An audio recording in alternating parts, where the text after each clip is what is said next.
Balasangham Kayamkulam area കമ്മിറ്റിയുടെ നേതൃത്വത്തിൽ സഹവാസം camp സംഘടിപ്പിച്ചു. കേരള യൂണിവേഴ്സിറ്റി സിൻഡിക്കേറ്റ് അംഗം ടി.ആർ. മനോജ് ഉദ്ഘാടനം ചെയ്തു.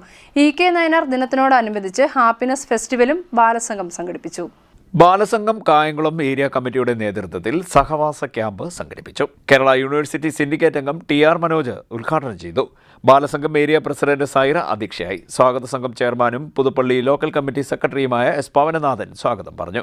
യോഗത്തിൽ ബാലസംഘം സംസ്ഥാന കമ്മിറ്റി അംഗം C. Sreelekha, Balasangham area convener G. Venu, area coordinator Geethanjali, area secretary Agnivesh, ജില്ലാ കമ്മിറ്റി അംഗം Prabuddhan, CPM area secretary B. Abinsha, M.N. Nasir, K.P. Mohandas, T. Yesudas, Keshunath, Madhu, Shajahan തുടങ്ങിയവർ പങ്കെടുത്തു. ബാലസംഘം കായംകുളം ഏരിയ കമ്മിറ്റിയുടെ നേതൃത്വത്തിൽ ഇ.കെ. നയനാർ ദിനത്തോടനുബന്ധിച്ച് ഹാപ്പിനെസ് ഫെസ്റ്റിവലും സംഘടിപ്പിച്ചു. കായംകുളം ഏരിയ പ്രസിഡന്റ് സൈറ അധ്യക്ഷത വഹിച്ചു. കുമാരനാശാൻ സ്മാരക സമിതി ചെയർമാൻ രാമപുരം ചന്ദ്രബാബു ഉദ്ഘാടനം നിർവഹിച്ചു.